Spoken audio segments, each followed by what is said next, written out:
Elizabeth, answering the question of what happens when you take the glass cannon fighting game character design to its absolute anime limits.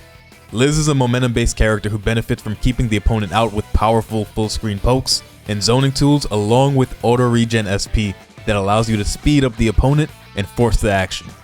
Absolutely the hardest character to use that we've covered so far, but huge upside if you decide to make the commitment. While she can put out high damage without meter, combos get super explosive when you're able to use resources.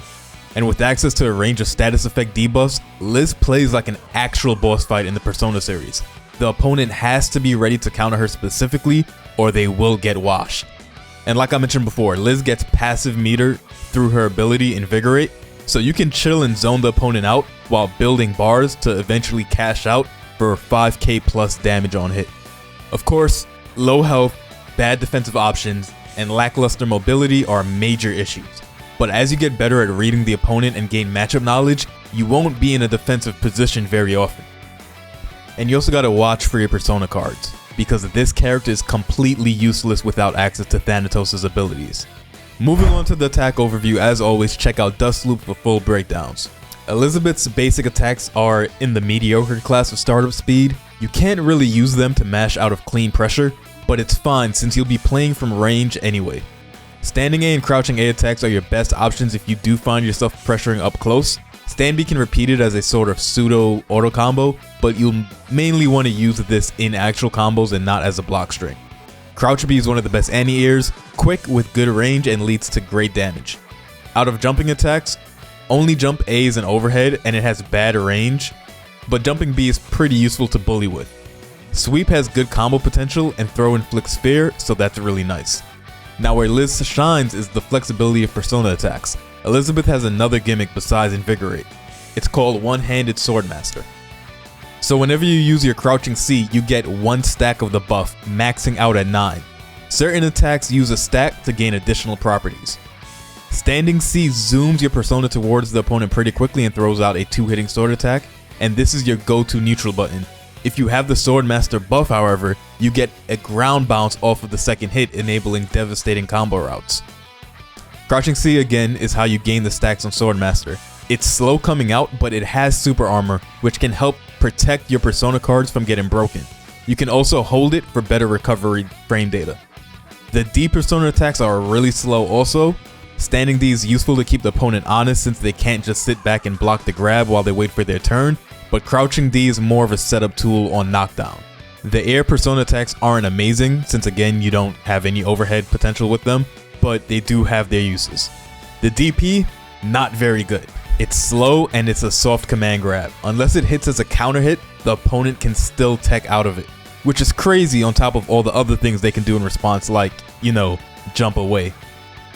Then you have Liz's assortment of elemental skills, which gives her powerful zoning and combo potential. When you're in Awakening, these moves either do more damage or come out much quicker. She also has this down charge counter move, which you'll probably forget about, but it has some niche uses. And Elizabeth has 5 super attacks, quite a bit. Her first, Mind Charge, lets you sacrifice your life to enter Awakening and gain additional SP. This is part of her insane snowball potential. You can use this almost like a one more cancel.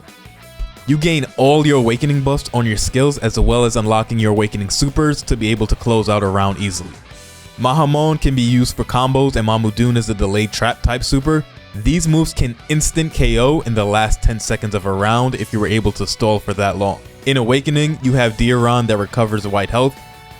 And Ghastly Wail is the superstar of the show. It can deal upwards of 5k damage against a fear-inflicted opponent, and even more if you have sword stacks available. Okay, so I normally give you a good variety of combos in this section, but Liz is so free-flowing. There are a stupid amount of combo routes that have been discovered by the community, so I'm really just going to get you started with the very easy routes, and I'll leave you to do some independent research once you're ready to do more. So most of your close range pressure is based off of staggering your A attacks, and if you get a hit, you have these combos. Easy starter here. Off of a standing or crouching A confirm, you can combo into 2 standing Bs, sweep, and set up crouching D to pressure the opponent on wake up with poison. You can also go into your persona attacks as an ender instead. And with the stock of Swordmaster, that combo can become this combo. Very minor jump in difficulty, but should still be fairly easy to perform. Notice that similar to the poison on Wake Up, we're using the fire skill to force the opponent to play our game on knockdown. Controlling their options limits what they can surprise you with and makes them panic. You don't always have to end with this specific pressure, but it's good to practice with it so you can get the timing right, so you can pull it out when you want to. You can also get these combos off with a stand B poke that hits, and of course just a raw stand C if that hits during pressure strings. And speaking of getting hits in pressure, when you throw out the D grab, you want to capitalize off of those catches for some damage. The throw goes really far, so your best bet is to learn the timing of when the opponent comes out of the throw animation and halt their momentum with a really active move like stand B. Then find something comfortable you can use as an ender. In the corner, you can get something easy like this to start out and then work on some harder routes from there. And now we open the floodgates. You're playing Liz specifically for the damage potential. So now that we're warmed up with the easier confirms, here's the gateway to the intermediate stuff. First off, you have the Magarudyne extension. This move allows you to control where it goes in any direction. So we're going to utilize that by extending combos while making sure the opponent drops in a favorable spot for us to finish with an ender. Your first taste of this is off of the auto combo. You want to steer them up and then back down so that you can land that standing B and then finish off with the standing C and crouching C ender. And remember, you don't always have to use this specific Magarudyne knockdown pressure. We're just doing that for practice. Now with the stock of Swordmaster, you can pop off a little more with this combo. It's all about timing your instant air dash as tightly as possible off of the standing C gap. You have to wait just a bit and try to dash right here. Then, finishing the combo is a simple pickup with crouching A into a little bit of filler before you hit the Magarudyne ender that you just practiced.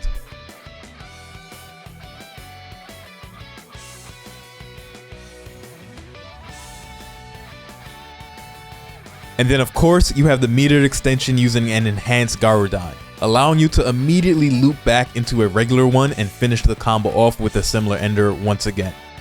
And that's it, that's all I'm giving y'all. Practice these routes, get them down, then explore all the rest of the combos. Resources in the description pulled from the Persona Fight Club Discord, check it out. There's a lot to learn, but you'll be fine going into your first set of games with most of the basics that I outlined here, form a foundation, and then you can start hitting some wild confirms once you practice more, like this.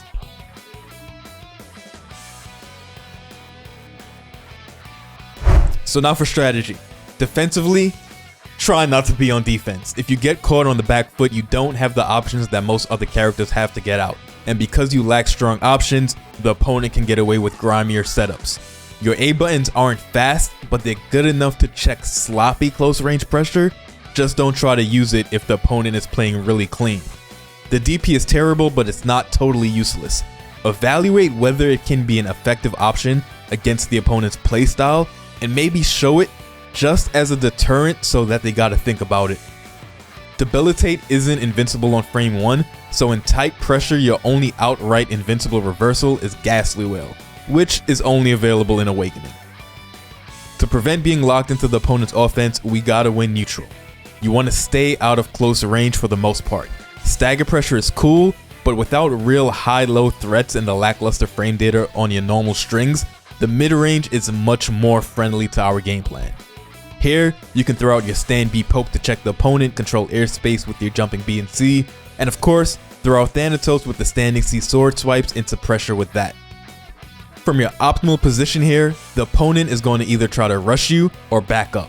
If they back up, long range also favors Liz against the majority of the cast.